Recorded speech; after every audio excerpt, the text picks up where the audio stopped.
Welcome to the Optimal Bio podcast. At Optimal Bio, we don't just balance your hormones, we balance your whole body. Our conversations range from nutrition to medicine with an emphasis on wellness tips to support your health journey. If you like what you hear, find us on the web at optimalbio.com and follow the podcast so you don't miss an episode. Thank you for joining another episode of the Optimal Bio podcast. Today I am joined with Candi Brown. She is the NP in our Wilmington office, and we're really going to discuss, frequently asked questions about hormones, about bioidentical, about what we do at Optimal Bio. So excited to really walk through what we do, how it works in our body, and why we do it. Thanks for joining today. Yeah, I'm glad to be here. Excited to talk about all things hormones, especially what we do here at Optimal Bio, and just kind of helping, clear the air, so to speak, a little bit about some differences in different types of hormones, and also, what do these hormones do for us? So I'm ready to jump into that and kind of help everybody understand a little bit more. What do we do at Optimal Bio? Yeah, so at Optimal Bio, our goal is to optimize your hormones. Everyone needs hormones, our body's making them, and then eventually we're going to end up running out of them, right? Whether it's aging or just due to our environment or what our body's being overloaded with, we're going to start losing these hormones, and they're very important. So, our main goal here at Optimal Bio is to really bring you back to where you're supposed to be, basically optimizing your health. Hence Optimal Bio, right? We really want you to be the best that you can be, both mentally, physically, and just overall. That's the goal. Our hormones are so important to us. But what we specifically do here at Optimal Bio is bioidentical hormone replacement therapy. So, with that being said, there are some differences in hormones, right? And I feel like a lot of times those hormones get grouped together, and we really need to kind of differentiate between what hormones we're talking about. So, you have bioidentical hormones, and then you have your traditional synthetic hormones. So, those are two different kind of hormones. Bioidentical hormones, what sets them apart is they are identical to what your body naturally makes. So breaking that down just a little bit more, we're talking about the molecule, the molecular structure is identical to what you are making right now. So therefore, the body recognizes it as its own. It knows what to do with it. So a good analogy for that is like a lock and a key, right? So you have a lock, which is on the hormone receptor, and then you have your key, which is the hormone. So when the hormone goes into that lock, or the key goes into that lock, it opens it up. It knows what it's supposed to do. It opens up that one door. It goes exactly where it needs to go to. Versus a synthetic hormone, that molecule is actually very different. It has an extra chain on it. So because it has that extra chain on it, it doesn't really fit into that lock or that receptor completely like it's supposed to. So if you're talking about a lock and a key, then you have that lock on that hormone receptor, and then you have the key, that synthetic hormone. It'll fit in there, but it's like when you have a key that doesn't unlock it and you're like jiggling it, trying to get it unlocked. That's basically what happens. It's like open up, and the receptor's like, I don't know you, so I can't open up. So then everything just opens up because the body's like, well, what am I supposed to do with this? So then because that happens, you do end up having adverse side effects, complications, because the body just has no idea what's happening here.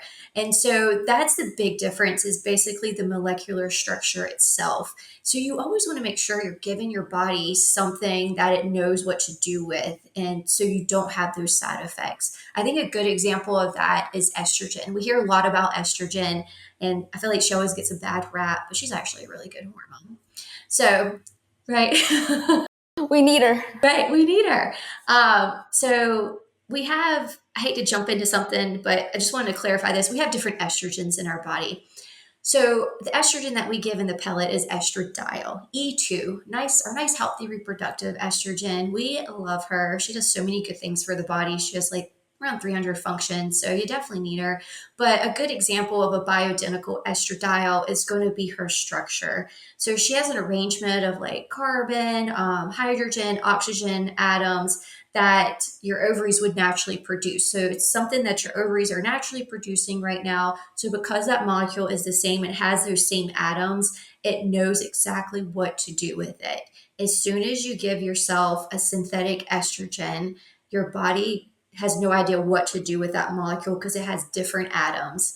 And also, a synthetic estrogen has a hard time being broken down in the liver because liver is one of the first detoxification phases for estrogen. So, you want to try to make sure you're not putting too much work on that liver because that can also cause risks and complications down the road as well.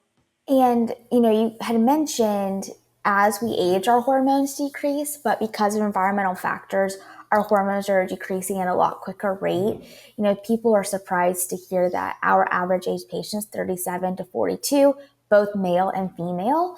So can you kind of talk to why we are, lower and the differences between what optimal ranges are, normal ranges when you get your labs done? Oh, for sure. This is a huge thing. And I think this is a perfect conversation for this month, too, right? Because it's October, breast cancer awareness. So this kind of goes into cancer a little bit, but we're losing our hormones at a faster rate. So, yes, you're going to lose hormones as we age. That is to be expected. That's just part of nature and how we age, basically. But we are losing them so much faster, and that goes towards our food and our environment. These are chemicals, toxins, endocrine disruptors, xenoestrogens. And so, if you don't know what xenoestrogens are, those are fake estrogens that you can find in your makeup, your plastics, some laundry detergents. I mean, they're everywhere. So our body's being overloaded by them and they mimic our natural estrogen. And so when that happens, they bind to our estrogen receptors and they block our natural estrogen. So now not only are you getting bombarded by all these fake hormones, all these toxins and chemicals, but they're also binding to our hormone receptors and blocking our natural production.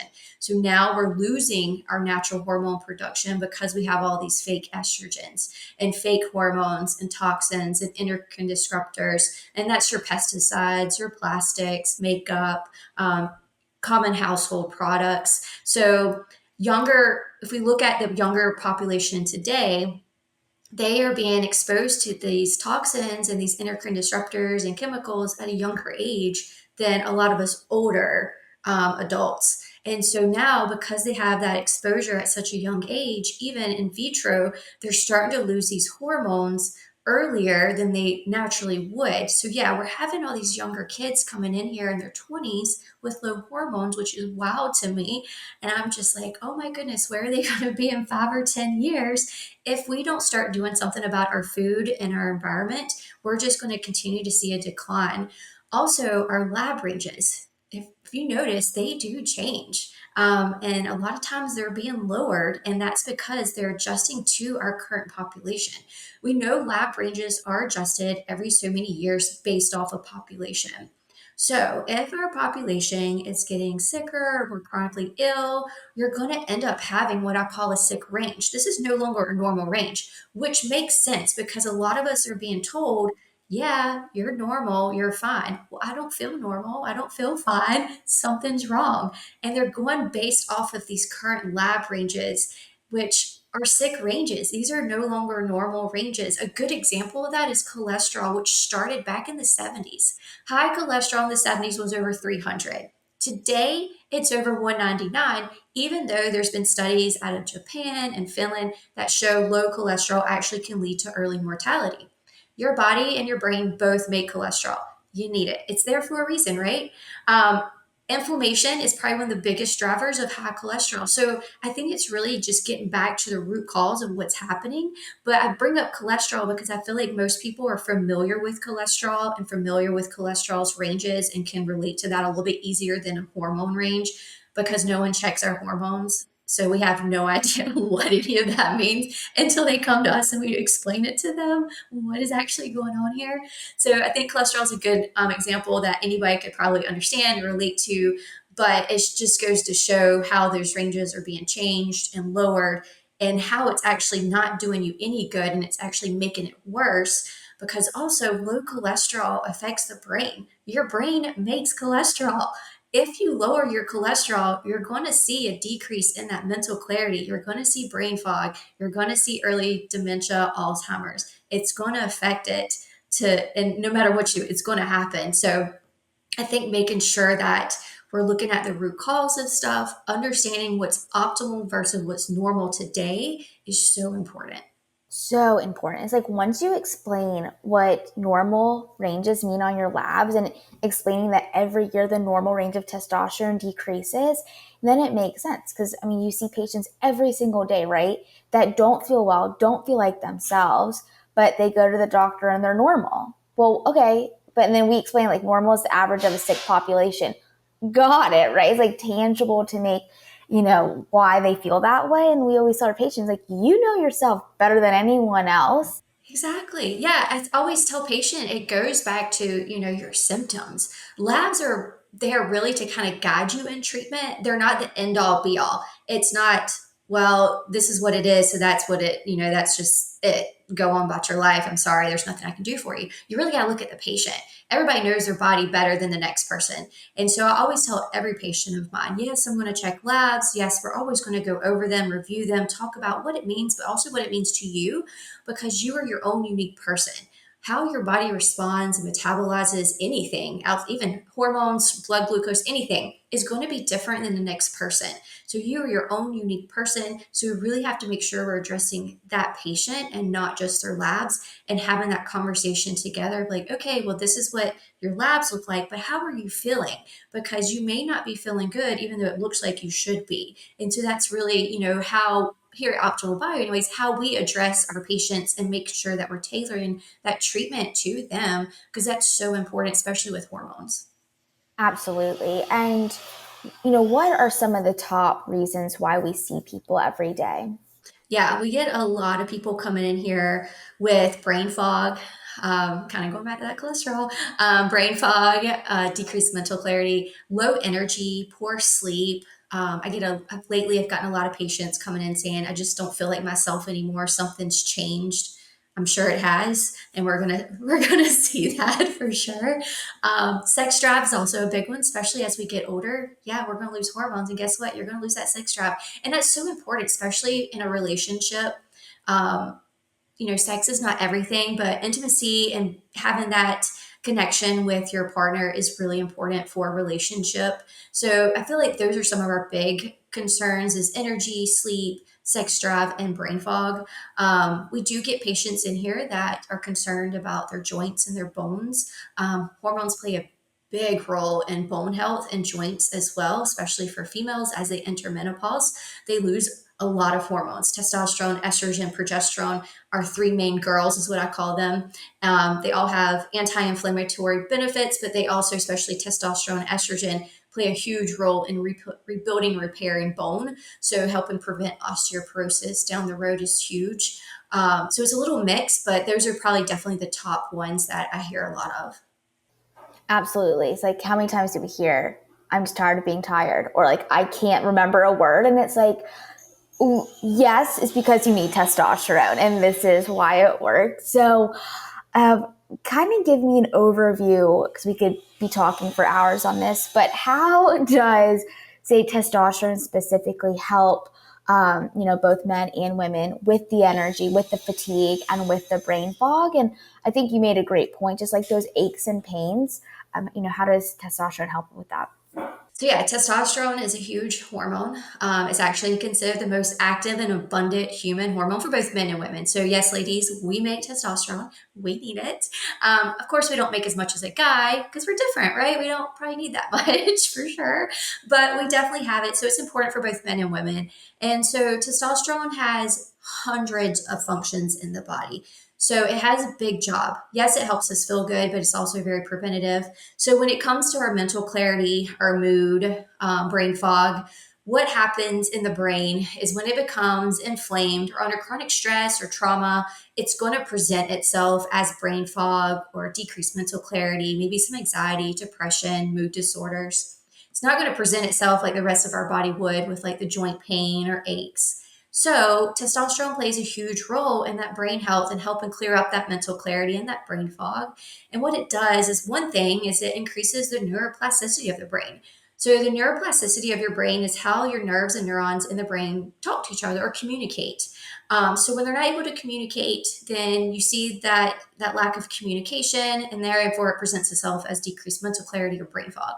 Another important role in the brain for testosterone is it helps increase how our serotonin and dopamine bind to the receptors.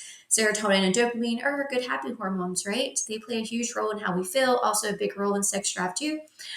So testosterone helps them bind to those receptors and increase that serotonin and dopamine output. So not only are you getting the improvement in our brain fog and mental clarity, but it's going to also help improve some of that mood, the anxiety, and the depression. But with that being said, a lot of these things we've probably had for a long time and they've built up, right? So it may take time to repair some of that damage that's occurred over a period of time. This is not a quick fix or something that's going to happen overnight. It's definitely going to take time. So always, want to make sure you set realistic expectations with that, because our body is under chronic stress.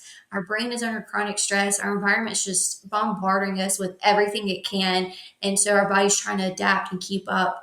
And so that causes damage down the road.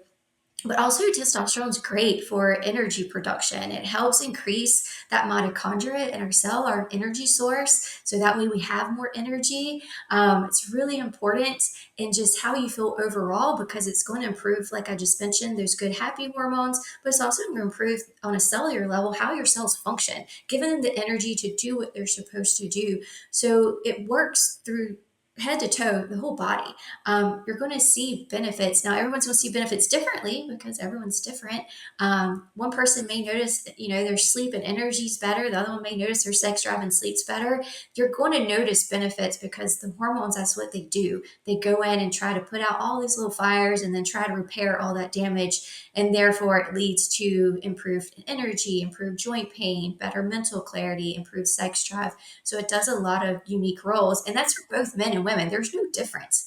Testosterone is testosterone. It's going to do what it's supposed to do.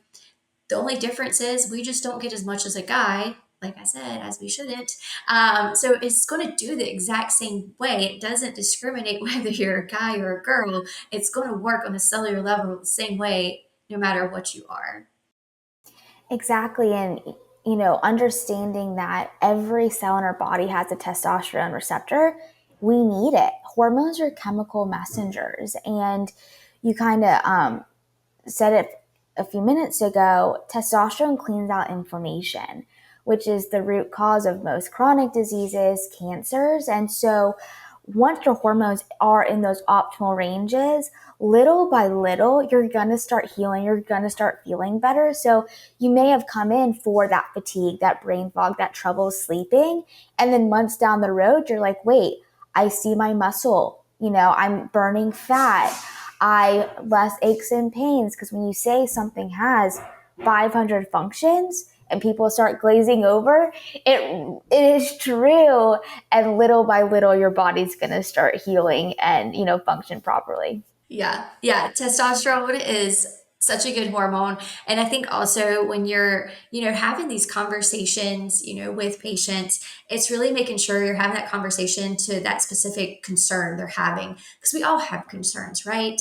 But I think some of us, there's certain things, like maybe my sleep or my mood is really what's my main concern, and making sure that we're addressing that. Of course, everything else, the joint pain, the maybe we're not recovering well after a workout, all of that should start to improve with treatment. But we really want to make sure we're focusing on what your main concern is too, because that's why you're here, right? And you brought up a good thing, weight loss. I think weight loss is something that we get a lot of questions about, especially in today's age with a lot of GLP-1 circulating. So hormones, in regards to weight loss anyways, they do play a role in it. Just like everything else, right? You got to do the right things. You got to eat right. You got to move, whether that's just walking a few miles a day, reducing your stress, getting a good night's sleep. It all goes together, and hormones is part of that. And so I always say, yes, hormones can help, but they're going to help in a way that you're not going to really think a whole lot about. So they're going to help in our metabolism, our muscles, our fat storage, our appetite. Estrogen's a good one because a lot of our menopausal females come in and they're like, I've got this weight in the midsection. My body's not the same anymore. I'm like, girl, I get it. We're females. We understand no matter what phase of life we're in, we're all struggling with something, right? So estrogen is one of the hormones that actually helps with that. She's considered a fat burner. But estradiol specifically is what I'm talking about. Because you have estrone. Estrone is very weak estrogen. She's produced more dominantly in menopause because we lose estradiol. But so estradiol helps regulate our fat distribution.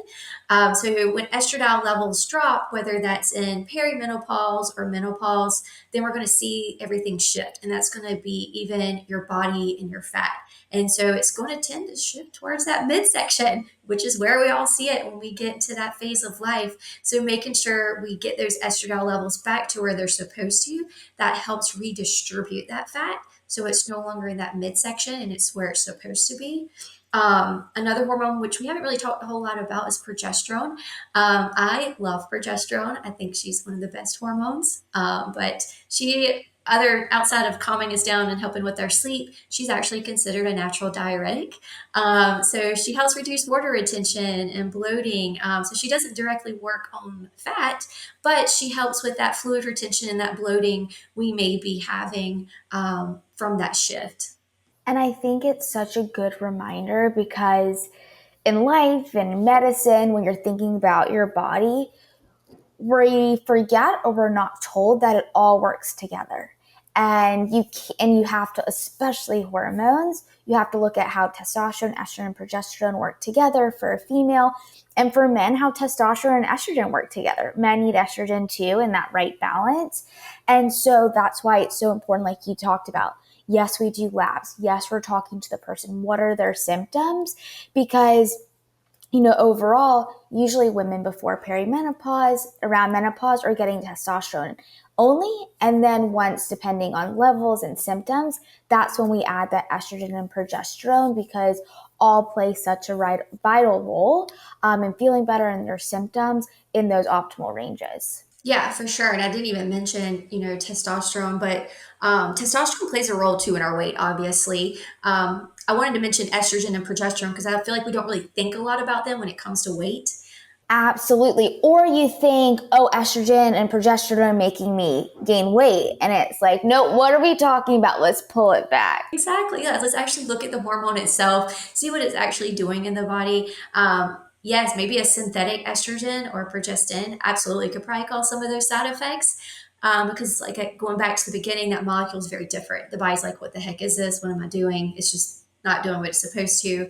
But testosterone, absolutely important for a female, and it does help with weight. And that's because it helps us maintain lean muscle, supports our metabolism. So when our testosterone's low, it's going to be really hard to, one, keep up with our metabolism. It's going to be really slow, but it's also going to be even harder to build up that muscle too because of the protein. So testosterone increases protein synthesis, which we know protein is muscle, so increase in muscle, decrease in fat. So it works the same in both men and women, but it does play a big role in our body composition is how I guess I should say it, right?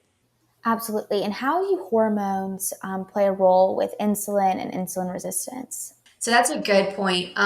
So we know insulin resistance. I feel like there's been more of that lately, which goes back to our food, which I mentioned earlier. Our food's really bad right now. So insulin resistance, when we're not able to properly, use our insulin, glucose, get all that into the cells and into our muscles, then we become resistant. And so then we see increase in fat, right?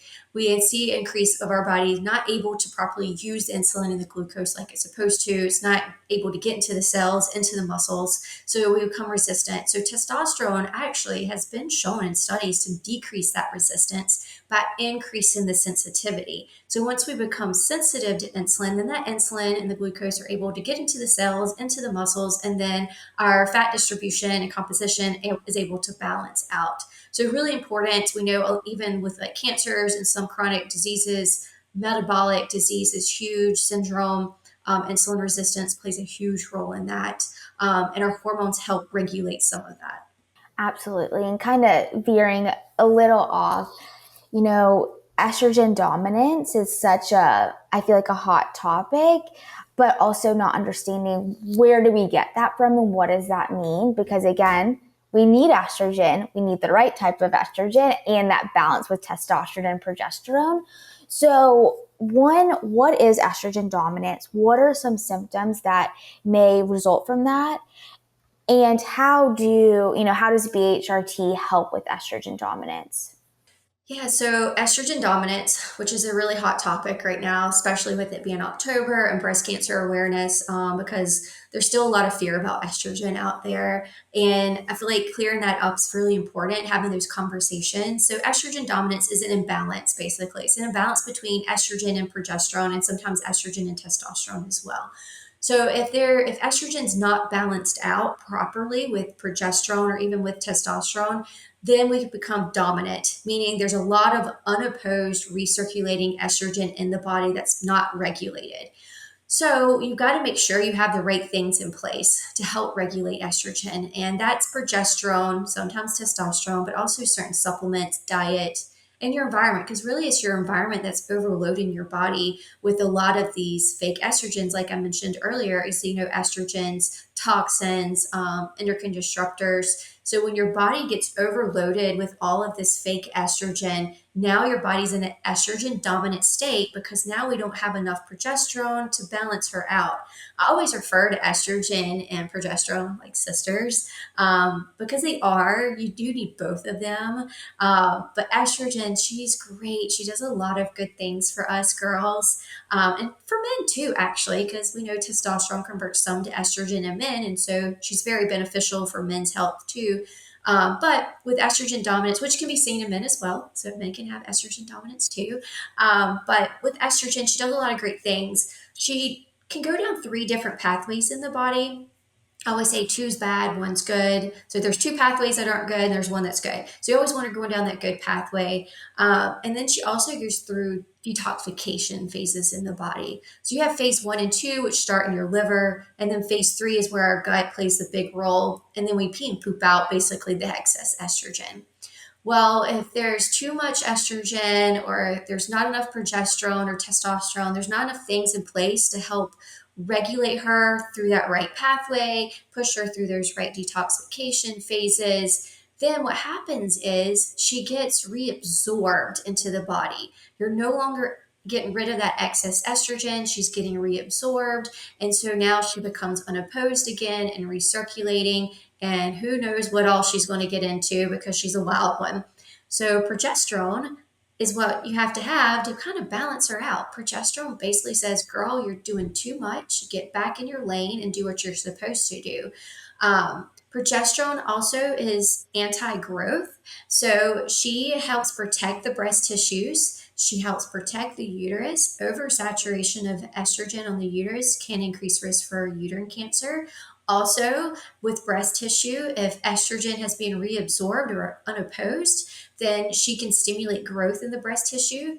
So that's where progesterone comes in. You always got to have a balance with your hormones. I always say they're like a symphony. You can't have just part of your horn section playing and expect everything to sound beautiful. You got to have the whole thing playing for it to make sense and to sound beautiful. It's the same thing with hormones. You got to have them all doing what they're supposed to and balanced out and have all the right things in place to help them, because it's the environment in your body that's going to a lot of times cause this disruption with these hormones, including testosterone, estrogen, and progesterone. And this is true in men too. We know testosterone does convert to estrogen in men. They need it. Estrogen is a vasodilator. It helps with blood flow. And that's true for both men and women. So you need that good, healthy blood flow. But she's also really important for our brain health, our heart function. So she does a lot of big jobs. And it's the same for, like I said, again, men and women. It's the exact same. But in men, estrogen dominance can look a little different. So I forgot to mention females. Estrogen dominant in a female could be anything from bloating, breast tenderness, heavy menstrual cycles, fibroids, fibrocystic breast, terrible PMS, PMDD. It could be like we have anxiety that we never had before, irritability, mood changes, weight gain. So it has a lot of symptoms. But then going into men's kind of similar. It could be pectoral tenderness, nipple sensitivity, fluid retention, also mood changes, irritability. So kind of similar, just a little different because obviously our bodies are made differently, but it affects both of us. And so it's really making sure that we're addressing our food and our environment, making sure we have certain things in place to help push that estrogen through those phases. We always like to recommend DIM. It's a great supplement. But DIM kind of helps start at the first phase 1 and 2 to help get her moving through that liver and then to the gut, making sure our gut's nice and healthy. Our gut plays such a big role in hormones, and that's for all hormones, testosterone, estrogen, and progesterone. If you have an unhealthy gut, you're going to continue to have issues. You got to address everything. Going back to that symphony, you got to address everything. You can't just address one thing and hope for the best, right? So it's really, making sure everything's in balance from head to toe and having the right things in place to help keep everything in balance. And that's kind of where you run into a lot of your issues with cancers, is when there's an imbalance in the body. And that imbalance could be hormonal, meaning there's not enough of something to regulate the other thing, like estrogen. Maybe there's not enough progesterone to regulate estrogen. Maybe we're insulin resistance. Metabolic syndrome disease plays a huge role in cancer. We know sugar likes to feed a lot of those bad cells and cause more growth. Making sure our gut's nice and healthy, trying to eat clean, also trying to surround yourself with a clean environment. I know that can be hard, but doing one thing at a time. I'm not saying go throw everything out of your house, but doing one thing at a time can definitely help. So it's really just addressing the whole body and not focusing on one thing and not blaming one thing either, because it's never one thing. Our bodies aren't that simple. They are kind of complicated. They have a lot of highways and systems and roadways everywhere. And so you really got to make sure you're touching on everything. And we started kind of talking about it.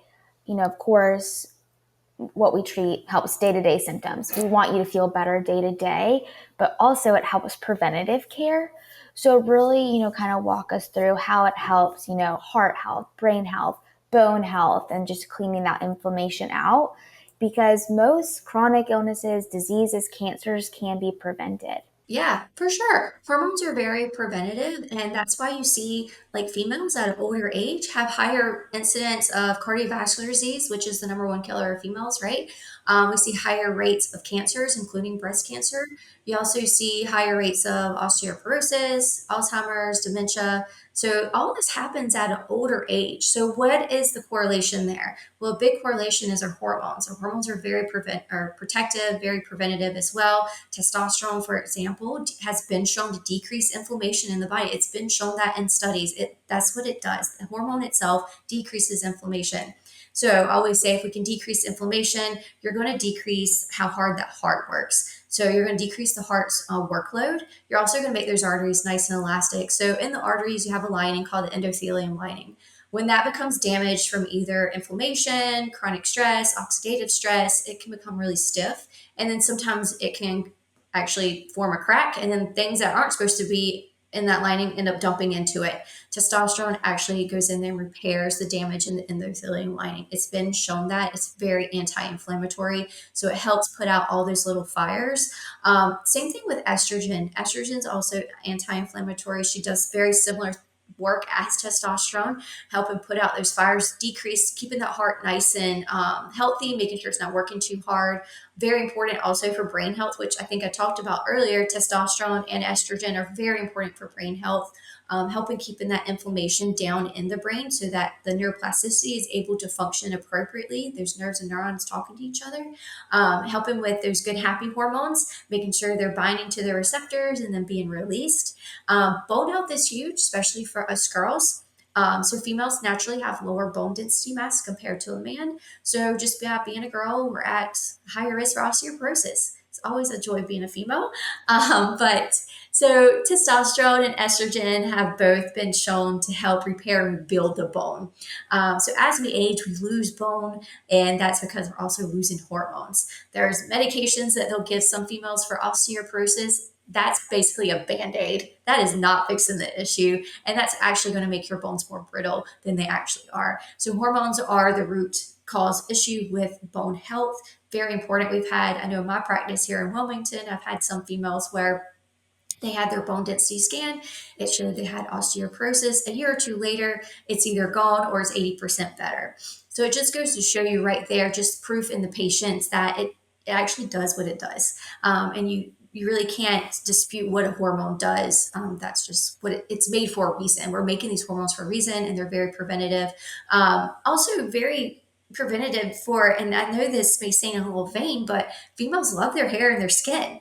So estrogen protects the hair and the skin. It helps increase the elasticity and moisture, lubrication of our skin, of our hair, and then also lubrication of the joints, keeping those joints nice and lubricated and flexible too. You'll notice a lot of females when they're getting to menopause or in menopause, they start having hip pain or joint pain in other areas they never had before. And they're like, what is happening?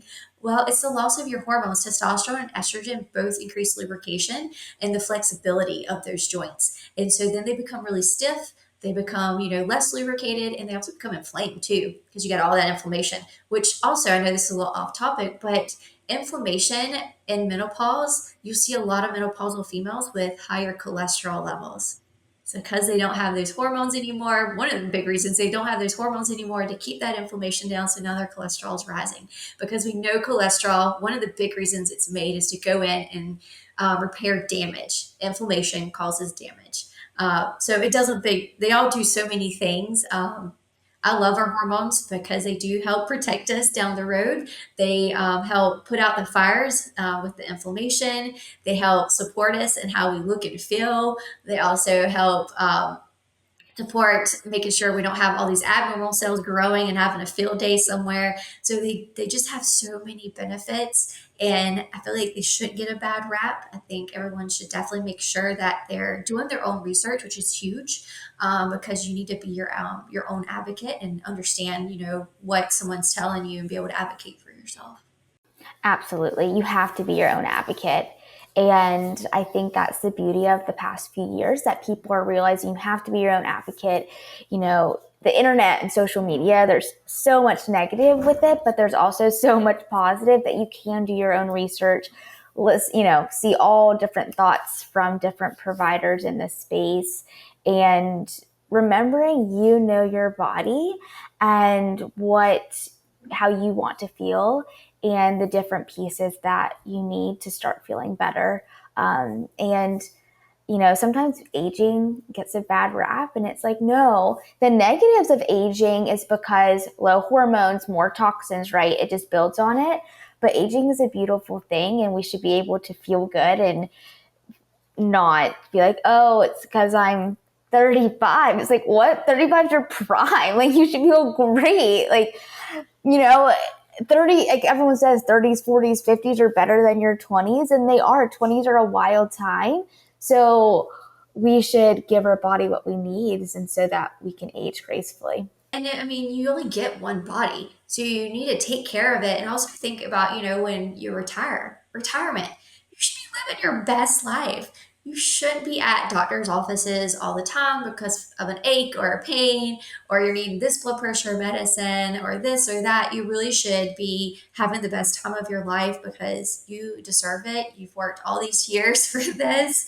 And so that's when you really need to step into that role, if you haven't already, and start doing more preventative things. It may feel like it's too late, but it's never too late. You can still, start getting ahead of anything that may be brewing, or if anything already has started, you can start kind of going in there with your little hormone water hose and start putting out some of those fires.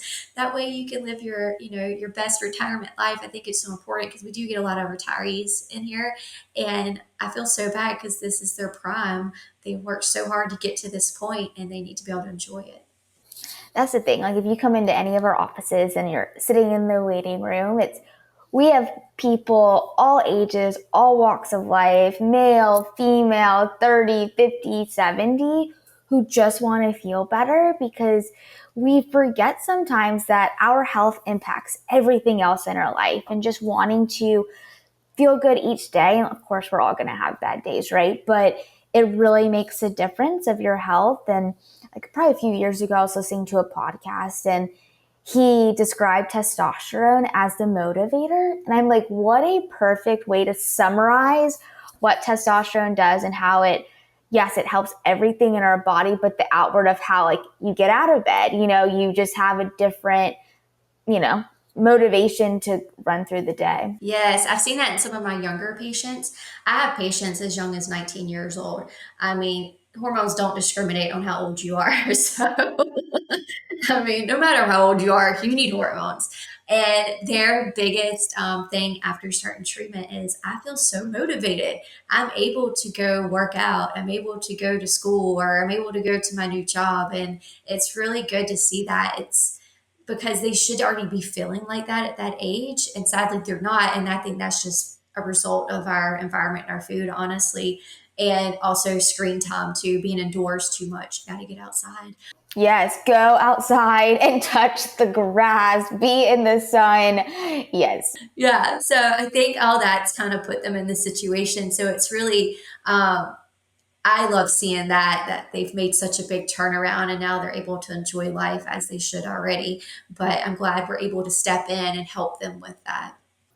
Absolutely. Finding that root cause, giving your body what you need, and talking to them about wellness as a whole, right? And different pieces that can help you. For sure. I think we did such a great overview because we could talk about testosterone for 4 hours, estrogen for 4 hours, progesterone for 4 hours, from what we see every day to the preventative side. But anything do you think that we missed or we need to circle back to? I mean, yeah, I could talk all day about everything. I was trying to really keep it condensed. Safe focus on, the overview of it. But no, I think that was great and super informative because of course it's so important to feel good every day, but really understanding what it's doing in your body to act preventative, because sadly, I think symptoms from headaches to migraines, insulin resistance, sleep issues have become so normalized because they're common. And it's like that, our body should not act like that. How can we fix it?